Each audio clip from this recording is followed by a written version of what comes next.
Hi, I'm Jonathan Dean, Seattle Opera dramaturg. This winter at Seattle Opera, we've been hard at work to bring you Don Giovanni, Mozart's beloved masterpiece. COVID has challenged our creativity and industry as never before, and this will be a Don Giovanni unlike any we've ever presented. Don Giovanni is one of the world's favorite operas. Since 1787, it's never not been on the stage. And I know many of you can sing the entire opera start to finish. What I thought I'd talk about today is less Mozart's immortal music, which is in good hands with Maestro Yankovskaya and our cast, and more the endlessly perplexing, fascinating, enigmatic, dangerous figure of Don Juan and his many incarnations, including what his story has meant to Seattle Opera artists in the past. I like the way British poet Lord Byron opened his famous epic poem, first appearing in 1819, about a character he called Don Juan. I want a hero, an uncommon want, when every year and month sends forth a new one, till, after cloying the gazettes with cant, the age discovers he is not the true one. Of such as these I should not care to vaunt. I'll therefore take our ancient friend Don Juan. We all have seen him in the pantomime, sent to the devil somewhat ere his time. Pantomime, or panto, was a lowbrow British theater tradition, one notch more sophisticated than puppet shows. And by 1820, Don Juan was so familiar from puppet shows and pantomimes, as well as more elaborate plays and operas, Byron could just help himself to the character in that unassuming way. Who was Don Juan? Theoretically, Don Juan Tenorio was a 17th century Spanish nobleman. Being wealthy and unemployed, his every waking second was spent pursuing women of all ages, classes, shapes, and sizes. And as Byron indicates with his clever rhyme, Don Juan doesn't live to be very old. But reckless womanizing doesn't belong to any one period, so why does Don Juan seem to belong in the late Renaissance? That's the perfect era for him because, on the one hand, Europeans are traveling more, their cities are getting bigger than they were during feudalism. Don Juan needs an endless supply of new people to seduce. If he were just stuck in one place, he'd quickly run out of tricks. As for his end date, Mozart composes his famous opera just on the cusp of the French Revolution. That ends the period not when Don Juan is credible, but when his antagonist, the Commendatore, can universally inspire divine fear and terror. The Commendatore represents the power of God, or the state, or the church, coming to punish the sinner who flouted its laws. But after the Age of Revolution, church and state and traditional authority are much less impressive. There are literally hundreds of Don Juan plays and stories written in the period before Mozart. Let me pull out just 3 of them for the sake of their really interesting authors. The first Don Juan play was printed in 1630 in Spanish, although it was probably on stage earlier than that. El burlador de Sevilla y convidado de piedra. So, The Prankster of Seville and The Stone Guest by Tirso de Molina. That's the pen name of a Catholic monk named Gabriel Teles, who was writing plays during the golden age of Spanish drama. This play is no masterpiece. Much of it is pretty typical of its period. Proud Spanish gentlemen defending their sacred honor with drawn swords while virtuous damsels swoon. Molina's genius was to combine the story of an obsessive womanizer with another old folktale about an offended ghost who comes back for vengeance. Don Juan doesn't go to hell because he tries to seduce every woman he meets, but when he insults the corpse of an old man who died defending his daughter's honor and then obstinately refuses to apologize, he is damned. For centuries, theatergoers have delighted in the scene where the statue of the dead man comes to dinner and clasps Don Juan in his icy grip of death. Don Juan is a foolproof structure for an entertaining piece of theater. First, audiences enjoyed the way Don Juan defied social norms. Then they got the satisfaction of watching him punished for his offstage crimes. as audiences, we could have our cake and eat it too. But as morality tales go, Don Juan isn't very deep. Thus, all the puppet shows and pantomimes. One of the greatest French playwrights, Molière, wrote a more complex work in 1665, Don Juan ou Le Festin de Pierre, Don Juan or The Feast with Stone. In this version, the focus is less on the Don's offensive sexual behavior and more on his philosophical rebellion. Molière's protagonist is an atheist, a free thinker, which was in fact the original meaning of the word libertine, questioning the church.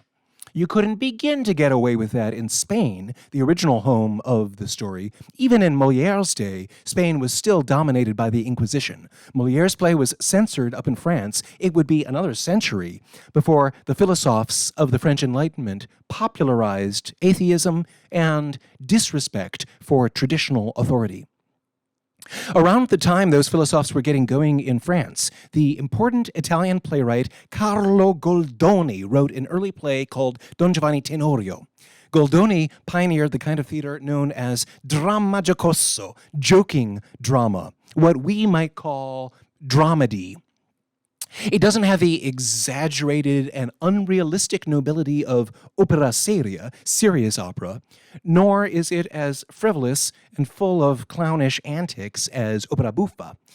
Certainly, neither comedy nor tragedy strictly separated could do justice to the character of Don Juan. His story is funny and serious at the same time, much like real life. Scary, silly, sad, beautiful, and grotesque all at once. One other thing you should know about Carlo Goldoni, in addition to writing plays, he wrote lots of Italian opera librettos. It was Goldoni who invented the extended comic finale. So think of opera scenes like the one in the Countess's bedroom in The Marriage of Figaro, where duet between quarreling husband and wife becomes trio when the maid joins them, and then quartet when Figaro shows up, and then in comes the irate drunken gardener, and suddenly it's a quintet, and so on up to septet. Or in The Barber of Seville, where the household chaos gets so noisy, a chorus full of Keystone Cops shows up for the crazy ensemble just before intermission. We have Carlo Goldoni to thank for the pattern of those delightful and ridiculous scenes, including the big finales of Don Giovanni. Opera used to be just aria after aria after aria. Goldoni figured out how to make it much more rich dramatically. Mozart wrote his famous Dramma Giocoso on Don Giovanni a generation after Goldoni, collaborating with the poet Lorenzo da Ponte, who, like Goldoni, came from Venice. Actually, Mozart and da Ponte were in a bit of a rush, so they just updated a Don Giovanni opera that had played in Venice a few months before their opera premiered in Prague. In Prague, audiences adored their show, less so back home in Vienna, where it was presented the next year with some new pieces added. Mozart's masterpiece walks that very thin line between comedy and tragedy, flipping the mood sometimes over the course of just a few notes. It has been said that Mozart thought he was composing a tragedy, but da Ponte thought Don Giovanni was a comedy, and the friction between their attitudes is what makes the piece so fascinating. It's an uneasy blend of words and music, serious and silly, and it's also the tipping point between the classical and the romantic worlds of art.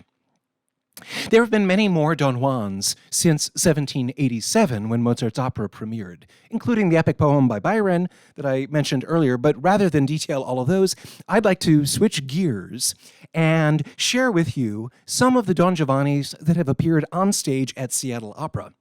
Our company, which was founded in 1963, first gave Don Giovanni 5 years on in 1968 when La Stupenda herself, Joan Sutherland, came to Seattle to sing Donna Anna. It was not her Seattle Opera debut. That had happened a couple years earlier in Lakme. But Seattle audiences were thrilled to hear her again up against the elegant Frenchman Gabriel Bacquier as Don Giovanni. Here he is attempting to seduce the Zerlina of Huguette Tourangeau, a Quebecois mezzo who often worked with Sutherland and her conductor husband, Richard Bonning. Sutherland returned to sing in Seattle a couple more times in the 70s, including all three heroines in The Tales of Hoffmann. But the next time Don Giovanni came to Seattle in 1979, there was no orchestra. Instead, two pianos accompanied the singers, plus a member of the chorus accompanied Giovanni's serenade on the mandolin. A special treat for audiences was the superstar baritone Cheryl Milnes in the title role. Here he is attempting to seduce Zerlina and enjoying the feast at the second act finale. Milnes apparently made a swinging from the chandelier exit a la Indiana Jones, which went with his irresistible, swashbuckler, old-school interpretation of Don Giovanni. Don Giovanni was not so heroic the next time he appeared on our stage.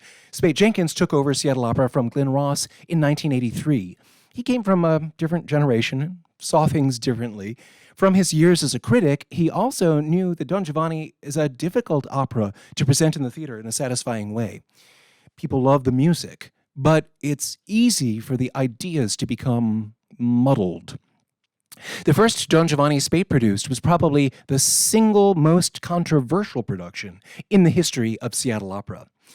The director, Christopher Alden, set it in a church basement in the 1950s. There's Gabor Andrassy as the statue of the Commendatore, glowering over the community, and here he is dragging Dale Dusing as Don Giovanni down to hell.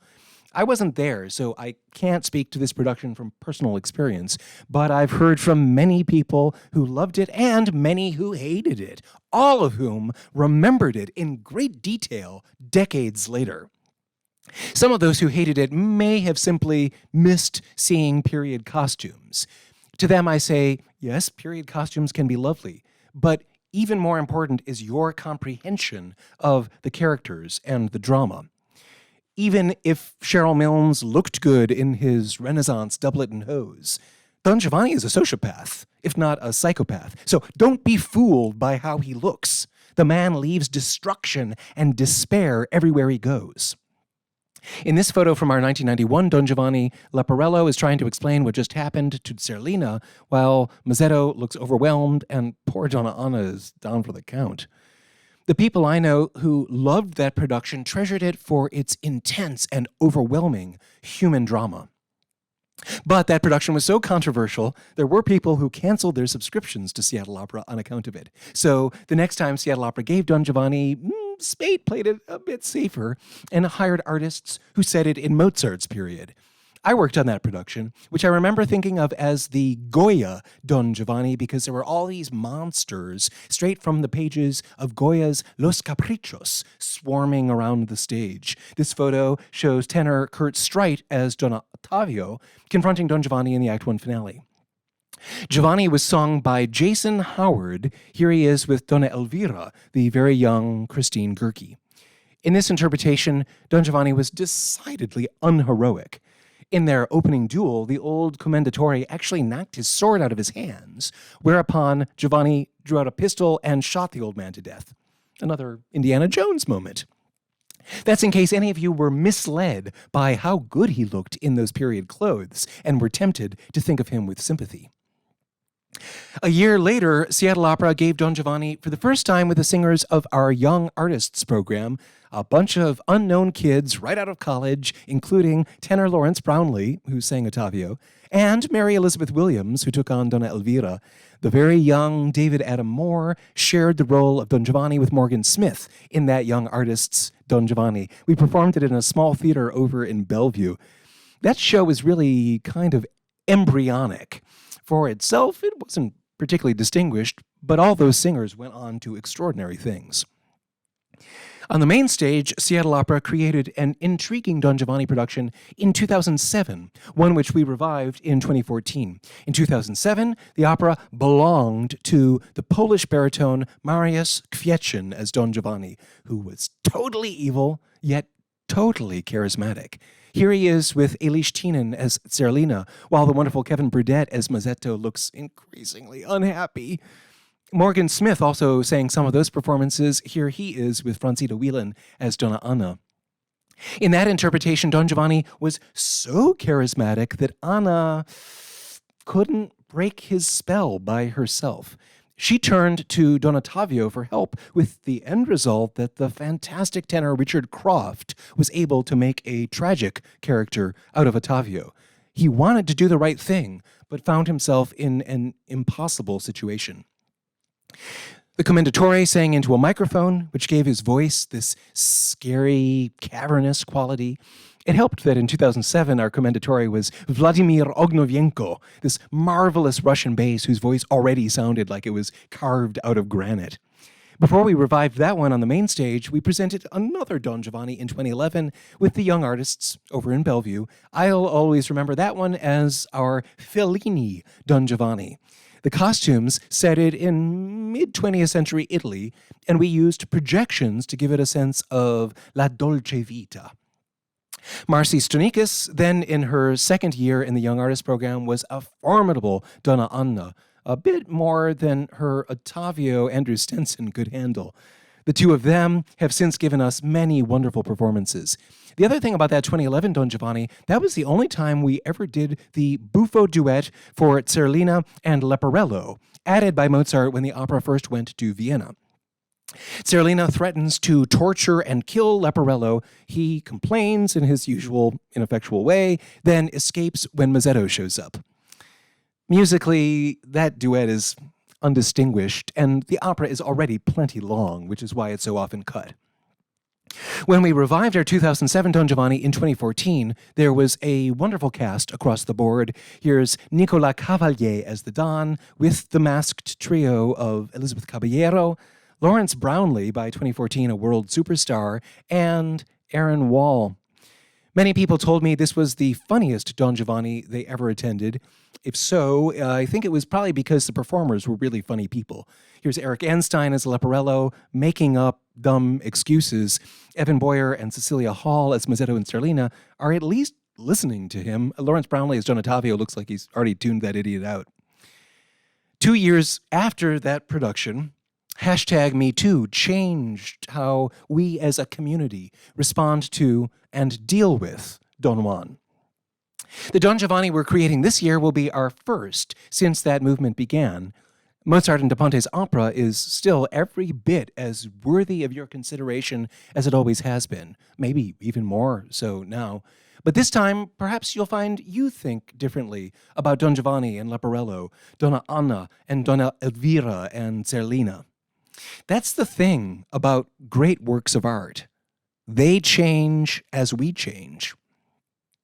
Don Giovanni is a vast opera, although COVID-related limitations mean that this season's Don Giovanni will be abridged. We're very excited to offer for your consideration one of the world's favorite operas, a timeless song of crime and punishment. Thanks for joining me here, and I hope you enjoy our Don Giovanni.